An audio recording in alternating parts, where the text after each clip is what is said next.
તો બાળકો લાસ્ટ લેક્ચરમાં આપણે શું જોયું હતું?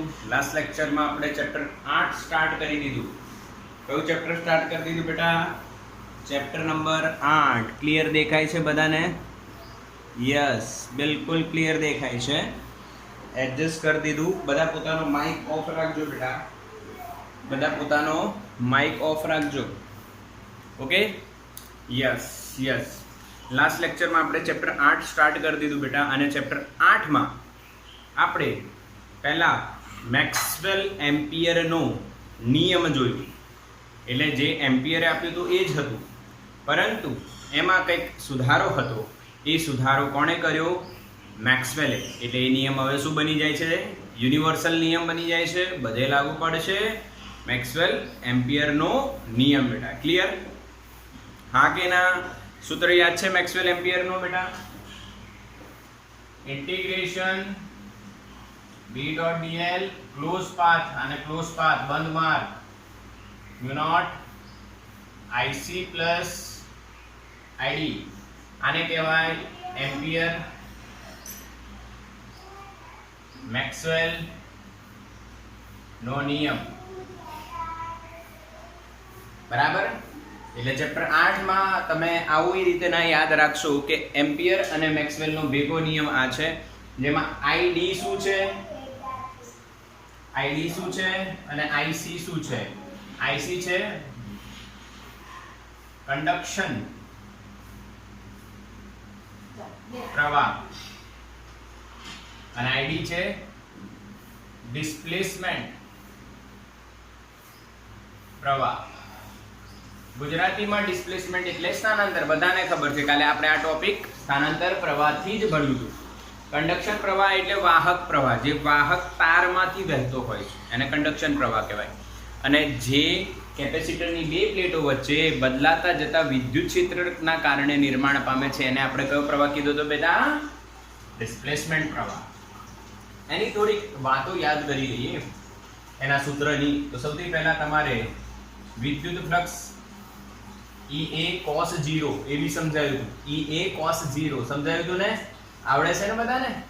યસ. E ની વેલ્યુ કેપેસિટરની બે પ્લેટ વચ્ચે sigma upon epsilon 0 into A, અને સિગ્માની વેલ્યુ Q બાય A થાય.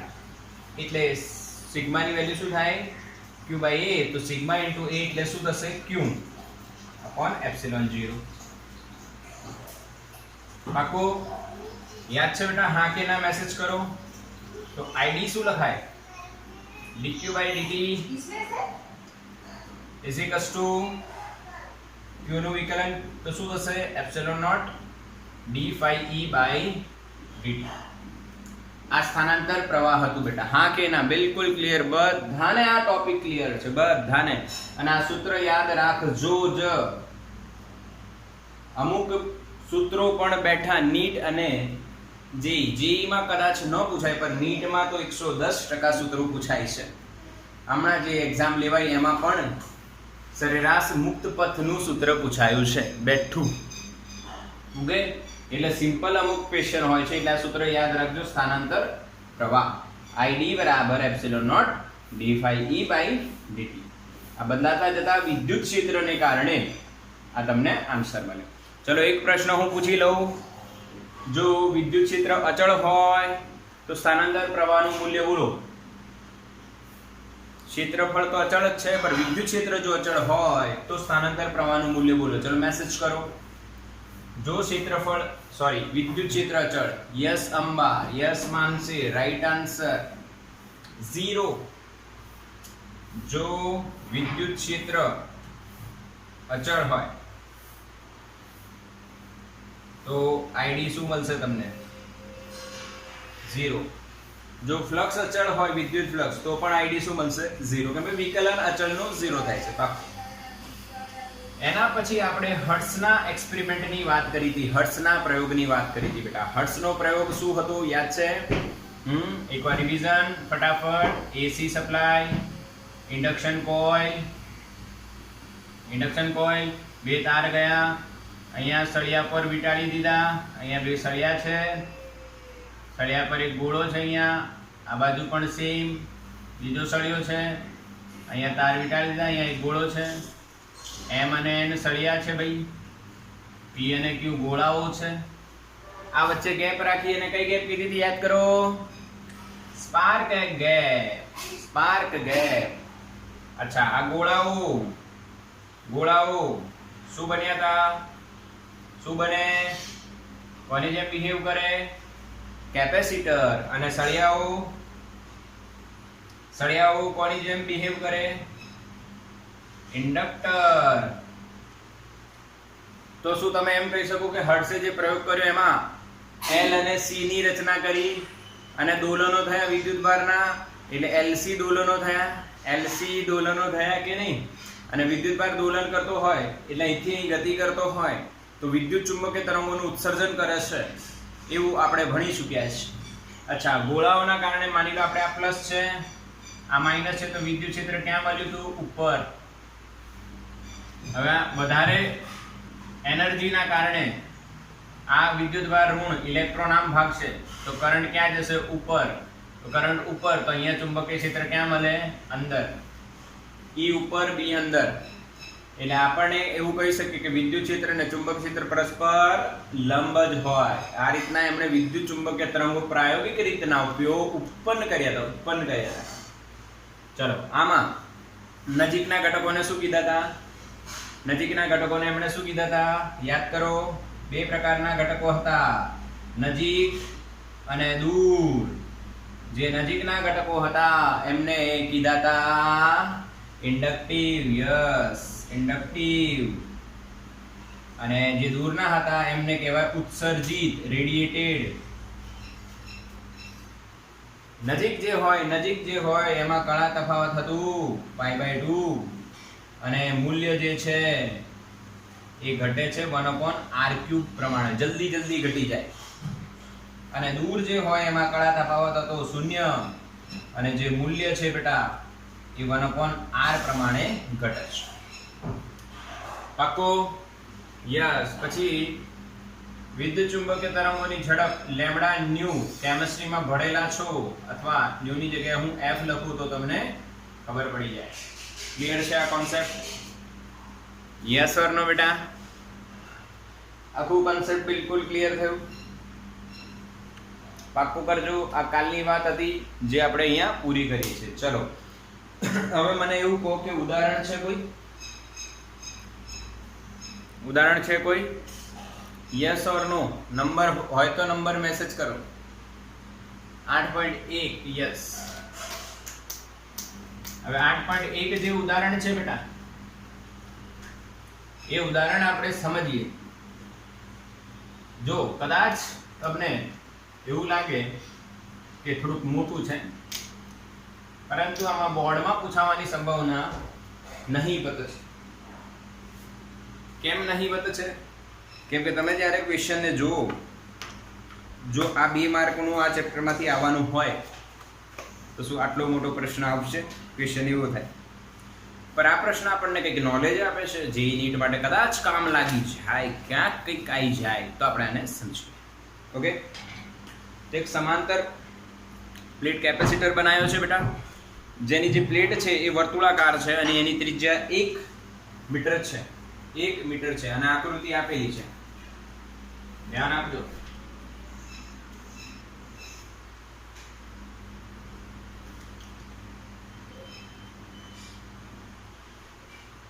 અહીંયા 2 વોલ્ટ, અહીંયા અવરોધ 1 મેગા ઓમ. બરાબર. હવે અહીંયા એક સ્વિચ રાખી છે અને આપણને એમ કીધું છે કે આ વર્તુળાકાર પ્લેટ છે બેટા,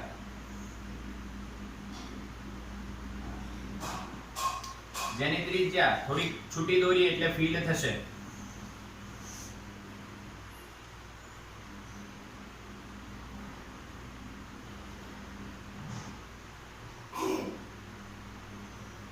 ઓકે, આની ત્રિજ્યા 1 મીટર છે એવું કીધું છે આપણને.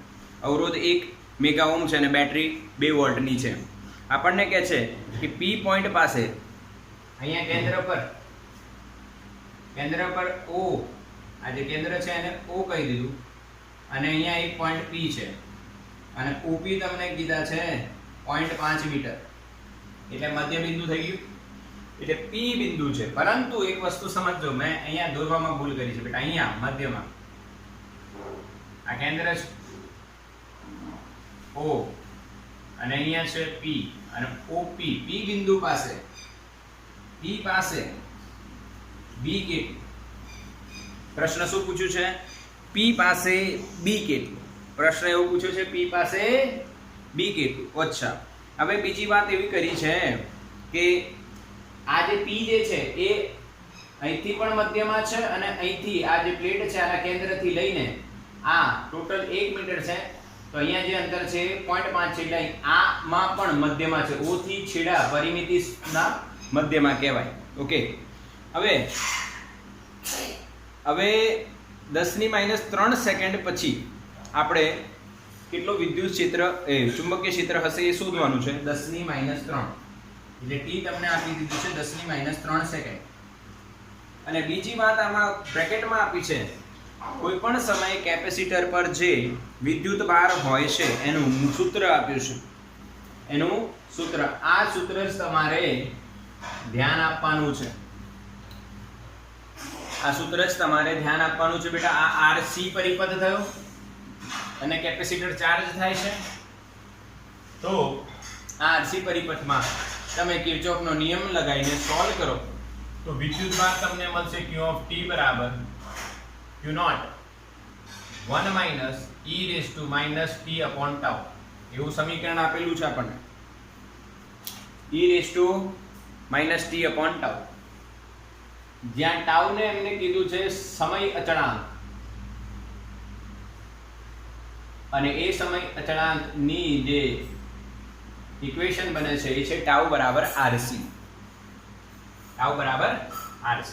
હવે આ ક્વેશ્ચનમાં આ સૂત્ર આપણને આપી દીધું છે, એટલે આ ક્યાંથી આવ્યું એની ચર્ચા અત્યારે આપણે આ સેશનમાં નથી કરતા.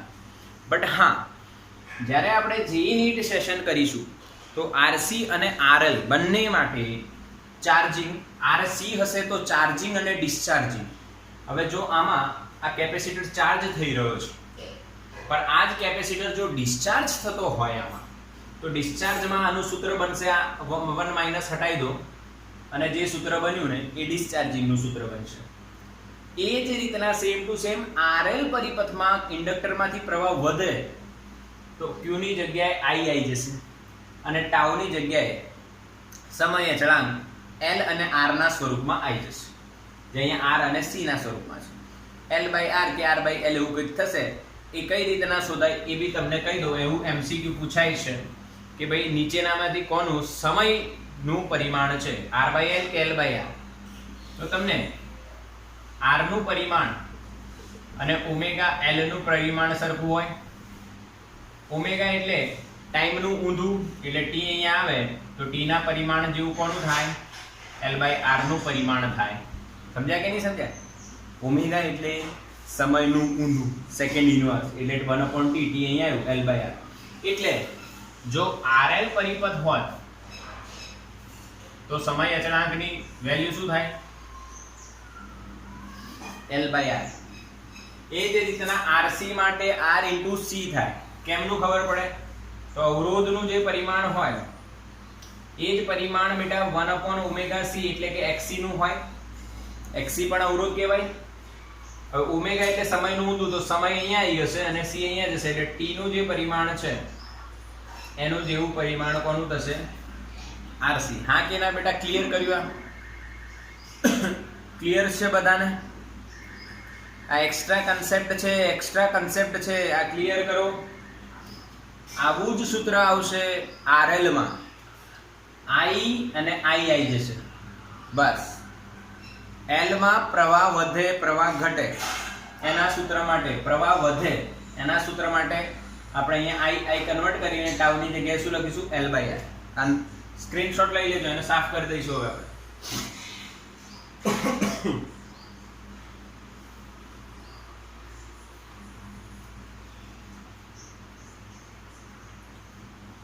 ચલો ક્લિયર બેટા? હા કે ના? યસ. આ એક એક્સ્ટ્રા નોલેજ તમને આપી. શું આપી મેં તમને? Extra knowledge. આ જરૂરી છે. જી નીટ માટે સેવ કરી લેજો, આને લખી લેજો. જી નીટ માટે બધા લખી લેજો. અને એમસીક્યુ માટે બેટા તમે આ પણ શોધી શકો છો, કોઈ ડાઉટ નહીં. આરસી અને આરએલ સર્કિટ માટે સમય અચળાંક, હા, ટાઈમ કોન્સ્ટન્ટ. ચલો હવે સોલ્યુશન સ્ટાર્ટ કરીએ. આપણે P પાસે ચુંબકીય ક્ષેત્ર શોધવાનું છે. તો કોઈ પણ બિંદુ પાસે ચુંબકીય ક્ષેત્ર શોધવા માટે આપણે એક બંધ લૂપ લેવી પડે. આપણે બંધ લૂપ લીધી જેની ત્રિજ્યા r આપણને ખબર છે. આ OP આપણને ખબર છે. ત્યાં એમ્પિયરનો સર્કિટલ નિયમ લગાવીશું. એમ્પિયરનો સર્કિટલ નિયમ પર અહીંયા એમ્પિયર નહીં આવે, મેક્સવેલ એમ્પિયરના નિયમ અનુસાર લખાશે.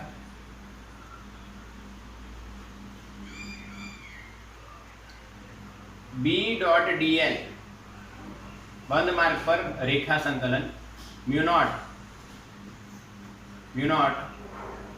IC plus ID. પર P પાસે કોઈ વાહક તાર નથી એટલે IC થઈ જશે 0. બચશે કોણ? ID. એટલે તમારે ID શોધવાનું છે. હવે જો B.dl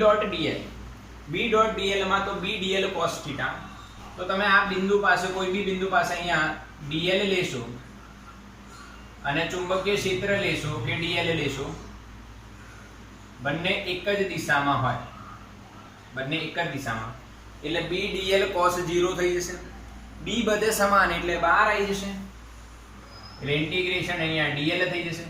મ્યુ નોટ IC તમારે 0 થઈ જશે, અહીંયા બચશે ID. હવે B ઇન્ટુ આ લૂપ નો બંધ માર્ગ પર તમે રેખા સંકલન કરો, dl બધા ખંડોને ભેગા કરો તો કુલ એનો પરિઘ થાય બેટા 2πr. અને r આપણને ખબર છે. અહીંયા તમે મૂકશો ID. હવે ID મેં શોધ્યો નથી. હવે ID કઈ રીતે ના શોધવાનું એ તમને ખ્યાલ જ છે. બોલો કઈ રીતે ના શોધીશું? યાદ કરો, હમણાં જ મેં થિયરી ચલાવી બેટા. ફ્લક્સ શોધો. શું શોધો? ફ્લક્સ શોધો. ફ્લક્સ શોધીને પછી તમારે એનું સોલ્યુશન લાવવાનું.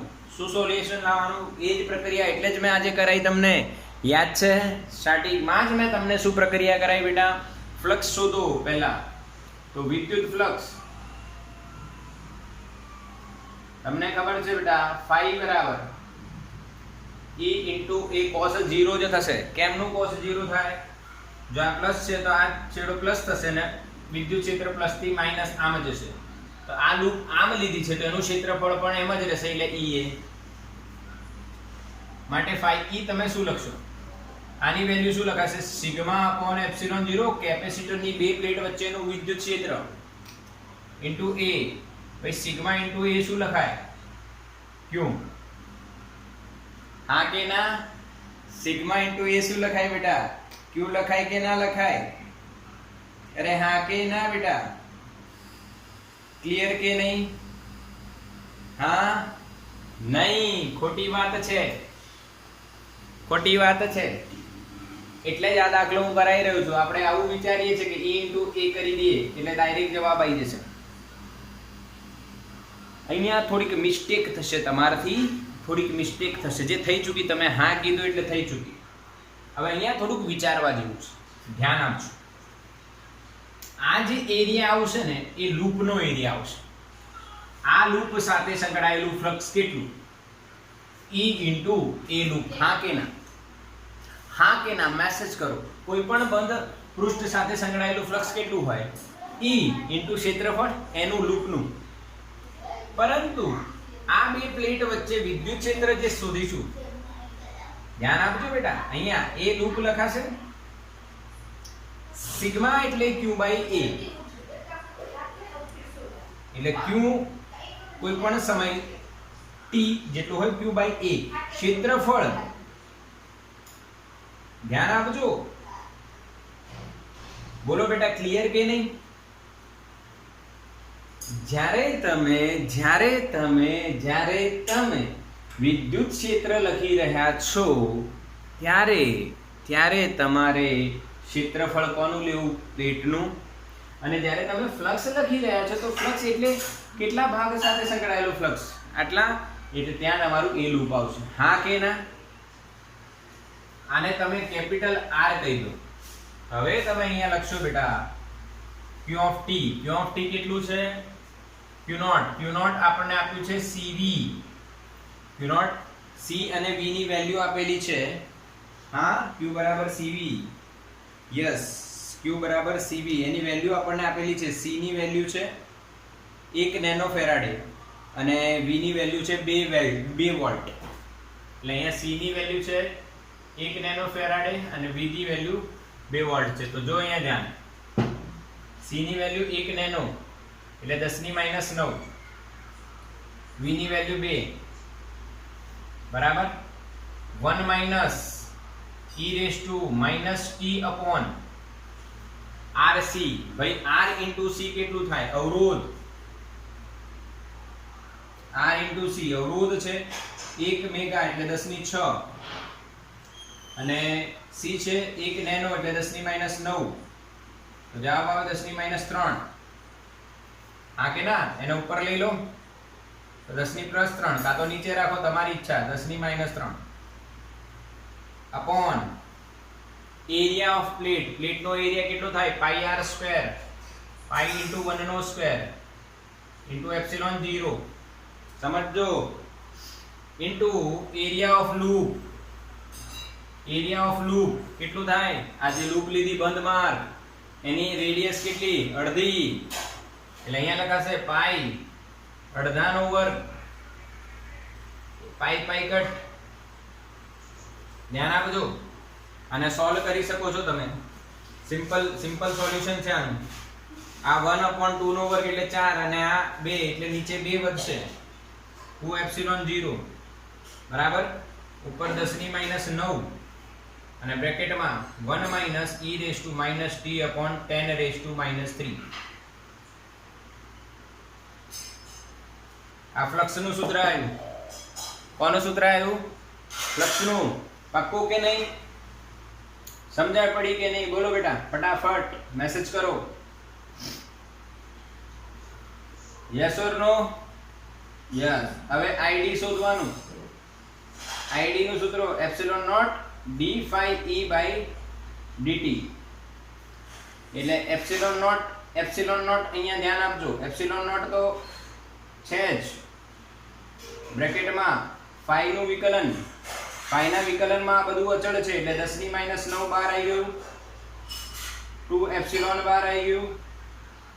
1 નું વિકલન શૂન્ય થઈ જાય. e raise to t upon 10 raise to -3 નું એવું ને એવું. હા કે ના? અને એનું ફરી ગુણાકારમાં સાંકળનો નિયમ લગાવીશું એટલે -1. તો તમને એપ્સિલોન કટ દેખાશે. હા, અહીંયા તમે 0.5 1/2 into 10 raised to -9 છે એટલે 5 into 10 raised to -10 કર દો. અહીંયા માઇનસ માઇનસ પ્લસ થશે. e raised to -t upon 10 raised to -3 થશે. આ શું મળ્યું બેટા? id. પાક્કું? હા કે ના? id પાક્કું કે નહીં? બોલો. સમજા પડી કે નહીં બેટા? ક્લિયરલી? યસ. આ id મળ્યું. હવે કયા સમયે શોધવાનું? 10 ની -3 એટલે 10 ની -3 અહીંયા આવી જશે. 10 ની -3 કટ થઈ જશે. e રેઝ ટુ -1 વધશે. e રેઝ ટુ -1 નીચે જશે એટલે e થશે. પાક્કું? અહીંયા કરી દઉં છું ભાઈ. તો ભાઈ મેક્સવેલ એમ્પિયર નિયમ પરથી b * 2πr બરાબર મ્યુ નોટ id. id કેટલું લખાય? 5 * 10 raised to -10 upon e. કેમ કે t મૂકી દીધું મેં કેટલું? 10 ની -3 મૂક્યા પછી સોલ્વ કરી. હવે સોલ્વ કરતા તો આવડે ને? r ની વેલ્યુ ખબર છે, બધાની વેલ્યુ ખબર છે. જવાબ તમને મળે છે બેટા 0.74 * 10 ની -13. 0.74 * 10 ની -13 ટેસ્લા. છે ને મસ્ત દાખલો? આ બોર્ડમાં પૂછાવાનો નથી. 110% 110% બોર્ડમાં ન પૂછાય, કેમ કે 2 માર્કમાં આટલો લાંબો દાખલો ન હોય. બોર્ડે એવું કીધું છે આ ચેપ્ટરમાંથી 2 માર્કની થિયરી પૂછાશે. પણ મેં કેમ કરાયું, કદાચ બોર્ડ પૂછી લે, કદાચ પૂછાઈ જાય. અને નીટ અને જેઈ માટે આ કન્સેપ્ટ જરૂરી હતો. તો સ્ક્રીનશોટ લઈ લો બેટા, પાક્કું ને? બિલકુલ પાક્કું. સ્ક્રીનશોટ લઈ લો. ચલો ઠીક. પ્રક્રિયા સમજ્યા?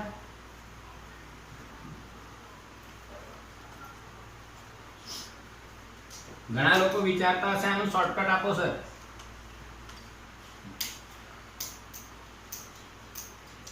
આનું શોર્ટકટ જે આપણે પ્રોસેસ બતાવી દઉં છું તમને.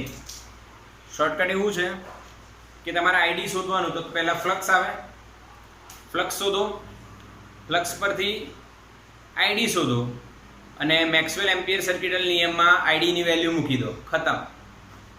ફરી એકવાર યાદ રાખજો, ફ્લક્સ શોધવાનું. ફ્લક્સમાં વિદ્યુત ક્ષેત્ર અને જે ક્ષેત્રફળ ફ્લક્સની સાથેની વાત થાય છે E × A. તો ઈમાં જે ક્ષેત્રફળ આવશે એ આવશે સમગ્ર પ્લેટનું, અને એ જે છે ફ્લક્સ શોધતી વખતે જે ભાગ સાથે વિદ્યુત ક્ષેત્ર સંકળાયેલો છે એ ભાગ આવશે નાની ત્રિજ્યાવાળો. યાદ રાખજો, OP. ચલો ઠીક. હવે છે કોઈ ઉદાહરણ? હા છે? નથી ને? મસ્ત એક્ઝામ્પલ હતું. તમે બેટા આને લખીને નીટ અને જેઈ માટે તો ખાસ કરીને તૈયાર કરી જ દેજો. અને બોર્ડ અને ગુજકેટ માટે તમે જે મેં સમય અચળાંક કીધું RC માં ટાઉ બરાબર RC. હા હા કે ના? ક્લિયર? અને અને અને RL માં L/R, RL માં L/R. પાક્કો? યાદ રાખજો. ચલો ઠીક, આગળ જઈએ. હવે એક બીજો ઇમ્પોર્ટન્ટ ટોપિક આવે છે બેટા, જેનું નામ છે નેચર ઓફ EM waves. વિદ્યુત ચુંબકીય તરંગોની પ્રકૃતિ, નેચર કેવો હોય છે, નેચર કેવો હોય છે. તો આ ટોપિકમાં અથવા આ થિયરીમાં આપણે આજે પણ અમુક પોઈન્ટ શીખીશું અને કાલે પણ અમુક પોઈન્ટ શીખવાના રહેશે, કેમ કે આ લગભગ એપ્રોક્સિમેટલી લાસ્ટ ટોપિક કહી શકાય. એના પછી વર્ણપટનો ટોપિક ખરો આમાં, પરંતુ નેચર ઓફ EM વેવ્સ જે છે બહુ જ લાંબો ટોપિક છે.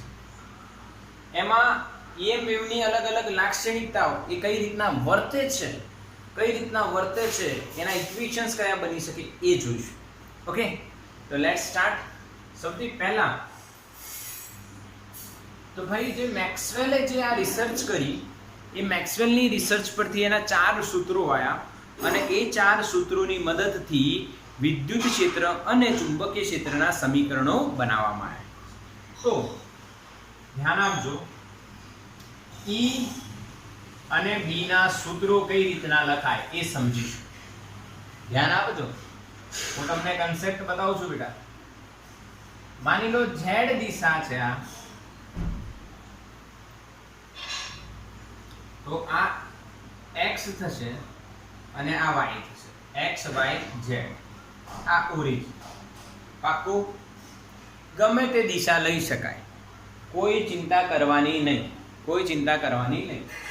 હવે વિદ્યુત ચુંબકીય તરંગોની પ્રસરણ કઈ બાજુ થાય છે, તો એ પ્રસરણની દિશા મેં કઈ લીધી? z. આ દિશામાં આગળ વધે છે, આ દિશામાં આગળ વધે છે. હા કે ના? તો બેટા અહીંયા આપણે વિદ્યુત ચુંબકીય તરંગની પ્રસરણની દિશા માની લઈએ z. તો ધ્યાન આપજો, વિદ્યુત ક્ષેત્ર હું x દિશામાં ડ્રો કરું છું.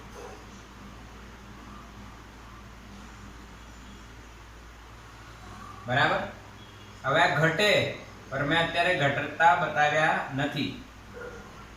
ઓકે, અને જો બતાવવા હોય તો બતાવી દઈએ,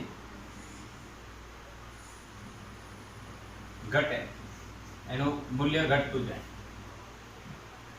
આ વિદ્યુત ક્ષેત્ર ના દોલનો પ્લસ માઇનસ હર્ટ્ઝના પ્રયોગમાં હતું ને એ રીતના.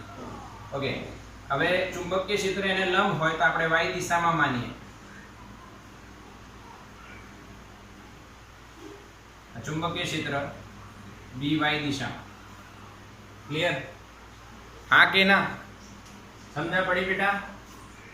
આ વિદ્યુત ક્ષેત્ર અને આ ચુંબકીય ક્ષેત્ર, આ રીતના તમે અહીંયા આ વિદ્યુત ક્ષેત્ર, આ ચુંબકીય ક્ષેત્ર, આ વિદ્યુત ક્ષેત્ર, આ વિદ્યુત ક્ષેત્ર, આ ચુંબકીય ક્ષેત્ર, આ વિદ્યુત ક્ષેત્ર અને આ ચુંબકીય ક્ષેત્ર.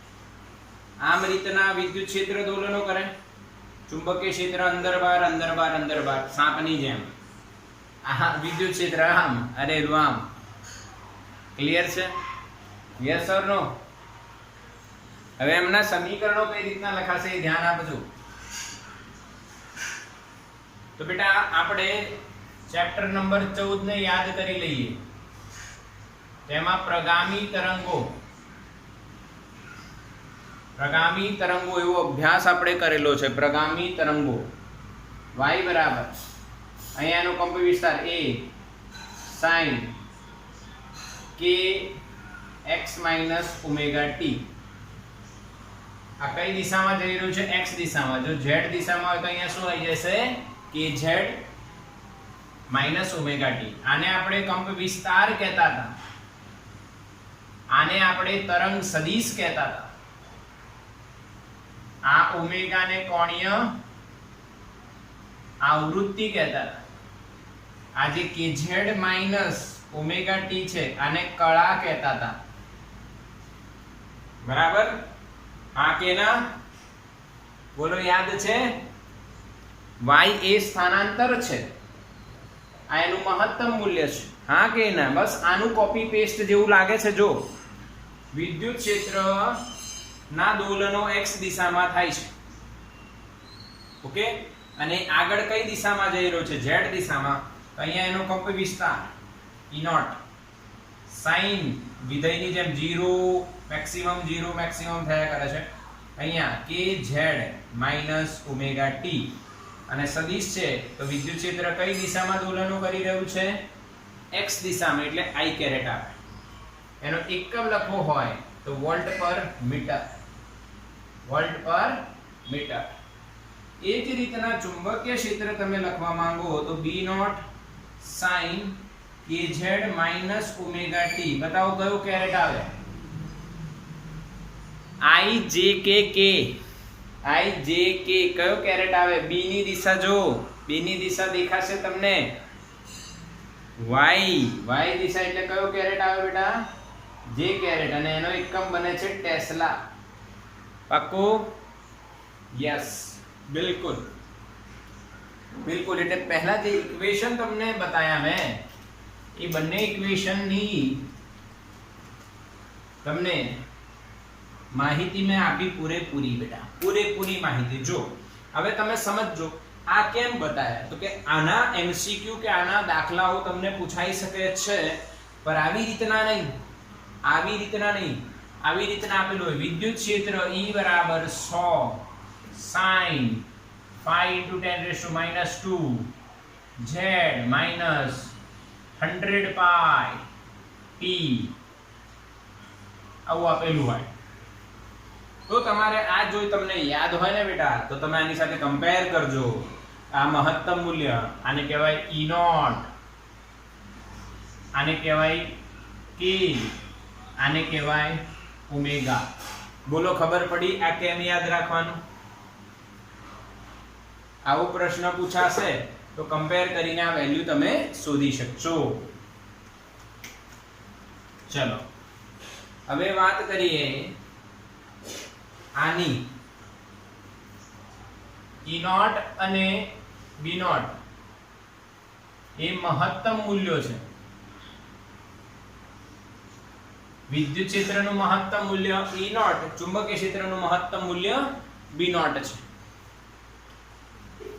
સાઇન તો ખબર છે ને શું છે એ બતાવતો નથી, સાઇન વિધેય છે. કે ની વાત કરીએ. કે ને બેટા તરંગ સદિશ કહેવાય. કે ને શું કહેવાય? તરંગ સદિશ. અને એનું સૂત્ર બને છે 2π/λ. બેટા લેમ્ડા એટલે તરંગ લંબાઈ અને એનો એકમ થશે radian upon metre. Radian upon metre. બોલો હા કે ના? બોલો હા કે ના બેટા? ક્લિયર છે? Yes yes. યાદ કરી લેજો. સૂત્ર પણ ખાસ. z તો ભાઈ z દિશામાં એ કયા અંતરે છે એ માની લો અહીંયા પહોંચ્યો ક્યાં પહોંચ્યો એ અને કયા સમયે t સમય છે. ઓમેગા ને કહેવાય કોણીય આવૃત્તિ અને ઓમેગા નું સૂત્ર થાય 2πf અને એનો એકમ થાય રેડિયન પર સેકન્ડ. રેડિયન પર સેકન્ડ. ક્લિયર છે? યસ, બિલકુલ ક્લિયર. એટલે આ માહિતી તમને મળી અહીંયા. હવે ધ્યાન આપજો. મેક્સવેલની રિસર્ચ પરથી એવું ખબર પડી કે વિદ્યુત ચુંબકીય તરંગો જે છે બેટા, વિદ્યુત ચુંબકીય તરંગો જે છે એમની જે ઝડપ છે એ પ્રકાશની ઝડપ બરાબર જ છે. કોની બરાબર છે? પ્રકાશની ઝડપ જેટલી જ છે બેટા. પ્રકાશની ઝડપ જેટલી જ છે. તો c બરાબર 3 ગુણ્યા 10⁸ મીટર પર સેકન્ડ થાય. 3 ગુણ્યા 10⁸ મીટર પર સેકન્ડ થાય. બધાને ખબર છે બેટા c બરાબર 3 ગુણ્યા 10⁸ મીટર પર સેકન્ડ થાય. હવે વિદ્યુત ચુંબકીય તરંગોની શૂન્યાવકાશમાં ઝડપની વાત કરીશું. c બરાબર λ * f થાય. હવે આ સૂત્રને ઓમેગા અને k ના સ્વરૂપમાં લાવવું હોય, ઓમેગા અને k ના, તો લેમ્ડા ની જગ્યાએ શું લખાય? 2π/k. k નીચે લેમ્ડા ઉપર અને f ની જગ્યાએ શું લખાય? Omega upon 2π. આ 2π ગયું તો c બરાબર શું આવે? ω/k. પાકો. આનું પણ તમારે કદાચ ડાયરેક્ટલી યુઝ કરવાનું થાય એટલે યાદ રાખવાનું. અને આનું શોર્ટકટ તમને આપું છું. યાદ હશે, ન યાદ હોય તો યાદ રાખજો. ઓમેગા હિન્દીમાં બનાવેલું છે ઓમેગા કેસી. ઓમેગા બરાબર કેસી. હા કે ના? બેટા? ओमेगा कैसी भाई तो ओमेगा बराबर केसी. क्लियर है? આ પહેલી વાત પહેલો પોઈન્ટ બેટા બિલકુલ ક્લિયર કરજો. આ યાદ હોવું જોઈએ. 11માં भी મેં તમને આ શોર્ટકટ બતાવ્યું હતું. ઓમેગા કેસી, ઓમેગા બરાબર k * c. આગળ વધીએ હવે E અને B વચ્ચેનો સંબંધ આ પણ મેક્સવેલે જ આપ્યો તો એમના સૂત્રથી જ મળી રહ્યા છે.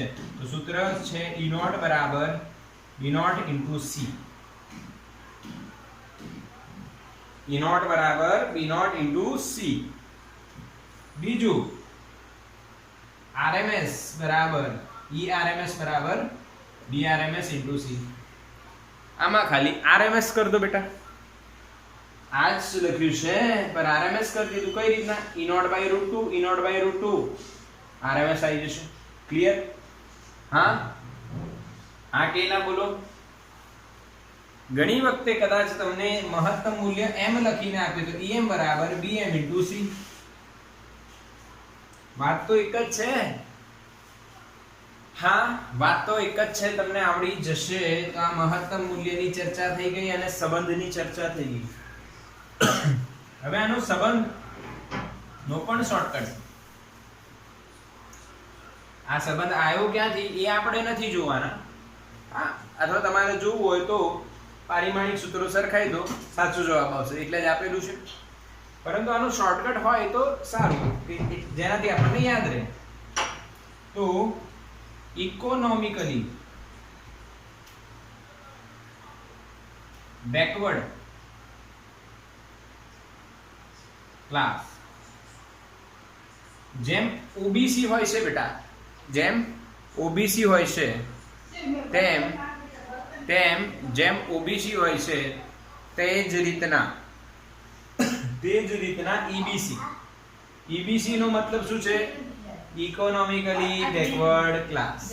જે સરકારે જનરલમાં જે હોય ઓપન કેટેગરી વાળા જે ગરીબ લોકો હોય, એમની આવક ઓછી હોય, એમના માટે પણ આ એક ઓબીસી ની જેમ જાહેર કર્યું હતું.